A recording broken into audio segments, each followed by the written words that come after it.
अक्सर आपने देखा होगा कि बहुत से लोग आपको इंटेलिजेंट मिलते हैं लेकिन वो ज़िंदगी में कामयाब नहीं हो पा रहे होते। उसकी वजह क्या है? देखिए, इंटेलिजेंट होना अपनी जगह इंतहाई अहम है, लेकिन जिसे हम देखें इंटेलिजेंट होने का मतलब क्या है कि किसी के अंदर आईक्यू कितना है, जिसे हम इंटेलिजेंस क्वेश्चन कहते हैं कि आईक्यू कितना है, वो आपकी इंटेलिजेंस को मेजर करता है। देखिए, आईक्यू ज़्यादा होना भी इंतहाई अहम है, लेकिन होता क्या है कि आपको बहुत से लोग आप कहेंगे यार ये बहुत बंदा इंटेलिजेंट है, लेकिन कहीं उसमें सक्सेस नज़र नहीं आती। उसके अंदर मैं आज आपको बताऊंगा कि एक इंसान की एक और एबिलिटी होती है जिसे हम इमोशनल इंटेलिजेंस कहते हैं, जिसे हम ईक्यू भी कहते हैं। और मैं अक्सर कहता हूं कि ईक्यू जो है वो आईक्यू से ज़्यादा इम्पॉर्टेंट है। अब देखिए ईक्यू क्या चीज़ होती है।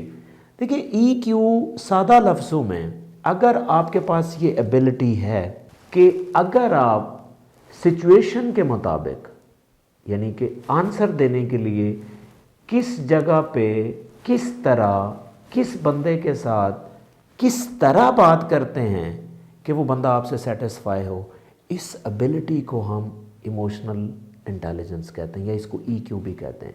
अब देखिए ईक्यू जो है वो आईक्यू से इसलिए ज़्यादा इम्पॉर्टेंट है क्योंकि आईक्यू का होना, मुझे पता है कि फॉर एग्जांपल मुझे ये एक कॉन्सेप्ट अच्छा आता है या मेरे अंदर ये स्किल है, लेकिन क्या आप एक ख़ास टाइम पे वो स्किल परफॉर्म कर सकते हैं?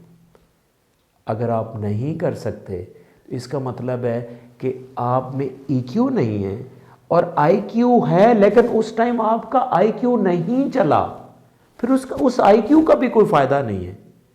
देखें, आईक्यू अपनी जगह बहुत इंपॉर्टेंट तब बनता है जब आप में ईक्यू भी हो। और ईक्यू को मैं सादा लफ्ज़ों में कैसे डिफाइन करूंगा दोबारा?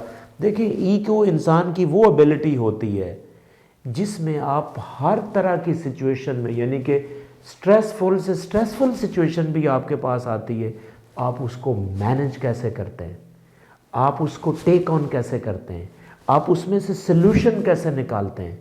तो इस एबिलिटी को हम ईक्यू कहते हैं। हाँ, अगर आपके अंदर ईक्यू है तो आपके अंदर, मैं 5 इंपॉर्टेंट चीज़ें आपको बता रहा हूँ जो ईक्यू प्रैक्टिस करने वाले लोगों में इंतहाई अप होती हैं। नंबर 1, जिनके अंदर ईक्यू होता है ज़्यादा, वो हाईली सोशल होते हैं, वो सोशलाइज करते हैं, उनमें सोशल स्किल ज़्यादा होती हैं। देखें, जब आपके अंदर सोशल स्किल्स होती हैं तो एक नई स्टेज जन्म लेती है जिसे हम लीडरशिप स्किल्स कहते हैं। देखें, मैंने कोई ऐसा लीडर्स नहीं देखा जिसमें सोशल स्किल्स ना हो, जो लोगों से मिलता ना हो, लोगों से बात ना करता हो। तो ये ईक्यू ही आपको दे सकता है। अब जब आप लीडरशिप आप में स्किल्स आती तो आप टीम स्किल्स भी आपके पास होती हैं। जब आपके पास टीम स्किल्स आती हैं तो आपके अंदर फ्लेक्सिबिलिटी, नंबर 3 पे आपको जो ईक्यू देता है वो फ्लेक्सिबिलिटी देता है। आप फ्लेक्सिबल हैं तो आप अडॉप्टेबल हैं, आप हर तरह की सिचुएशन के अंदर आप काम कर सकते हैं।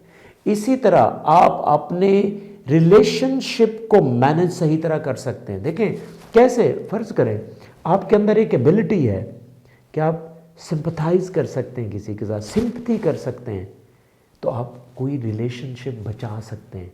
वो चाहे रिलेशनशिप फ्रेंड के साथ हो, वो आपका स्पाउस के साथ हो, वो आप किसी कॉलीग के साथ हैं, आप क्लासमेट हैं, तो अगर आप एम्पथाइज कर सकते हैं, सिंपथी आपके अंदर है, तो इसका मतलब है एक मुश्किल सिचुएशन में भी आप उसको ऑब्जॉर्व कर सकते हैं, और इससे आपका रिलेशनशिप मेंटेन रहता है। फिर अगर आपके अंदर ईक्यू है तो आपकी पर्सनल वेलबीइंग बहुत बेहतर होती है, यानी कि आप स्ट्रेसफुल सिचुएशन में भी इजी ले रहे होते हैं, आप में पेशेंस होता है, आप में फ्लेक्सिबिलिटी होती है।